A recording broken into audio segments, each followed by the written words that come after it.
विनीता अपने पति रह चुके गौरव को बड़े ही गौर से देखा तो हक्की बक्की रह गई।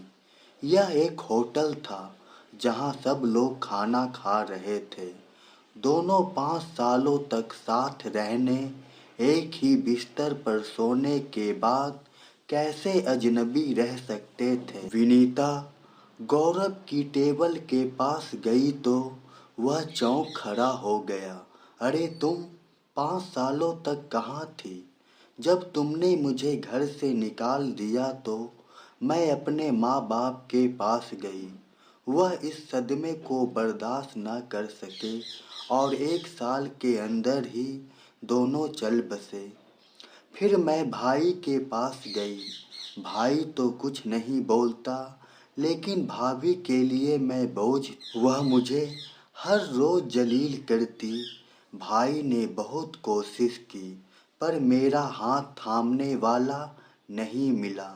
तुम नहीं जानते कि कोई मर्द तलाकशुदा औरत से शादी नहीं करता। सबको कुंवारी लड़की और कुंवारा बदन चाहिए। अंत में अपनी पत्नी से तंग आकर भाई ने एक बूढ़े आदमी से मेरी शादी करा दी। वह दिन भर बिस्तर पर पड़ा रहता है और मैं उसकी एक नर्स हूँ। तुमने तो दूसरी शादी कर ली। तुम्हें दोबारा एक कुंवारी लड़की मिल गई, लेकिन मेरी जिंदगी को तो तुमने सीधे आग की लपटों में फेंक दिया और मैं दूसरी शादी के बाद भी जल रही हूँ।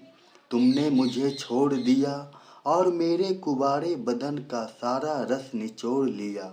एक औरत की जिंदगी क्या होती है तुम्हें मालूम नहीं। विनीता अपना दर्द बताते बताते रो पड़ी। गौरव एक पुतले की तरह यह सब सुनता रहा और बोला, 5 साल साथ रहने के बाद भी तुम माँ नहीं बन पाई और बच्चा तो हर किसी को चाहिए। विनीता ने कहा, अगर तुम बच्चा पैदा करने के लायक होते तो क्या मैं नहीं देती? और वह अपनी टेबल की तरफ बढ़ गई। गौरव पीछे पीछे गया और उसके पास बैठ गया। विनीता का हाथ पकड़ बोला, मुझे माफ कर दो। तलाक माफी मांगने से नहीं खत्म होता। विनीता अपना हाथ छुड़ा वहां से चली गई। गेट के बाहर दोनों साथ साथ ही चल रहे थे।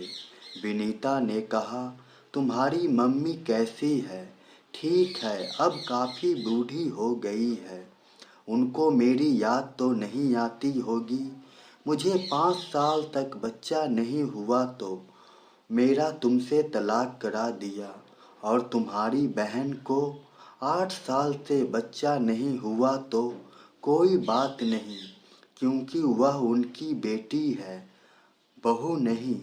चलो, जो होना था वह हो गया। यह हम दोनों का नसीब था। गौरव ने अफसोस जताते हुए कहा, नसीब बनाया भी जाता है और बिगाड़ा भी जाता है।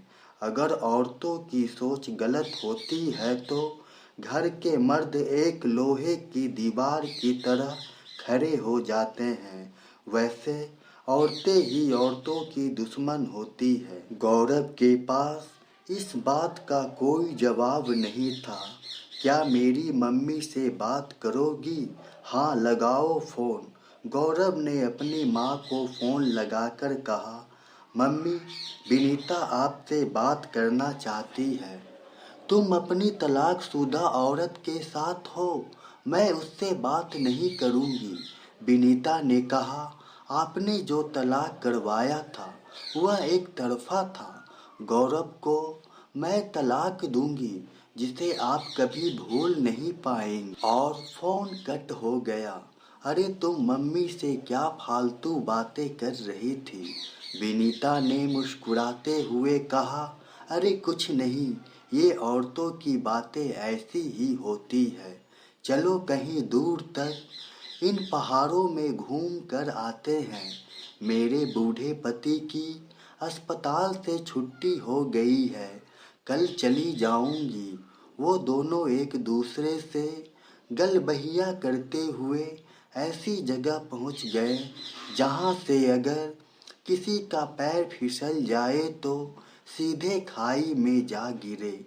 विनीता ने साथ चलते चलते गौरव से कहा, मैं तुम्हारा मोबाइल से एक फोटो लेना चाहती हूँ क्योंकि अब हम नहीं मिलेंगे।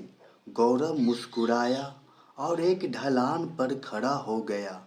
विनीता उसके पास आई मानो वह सेल्फी लेगी।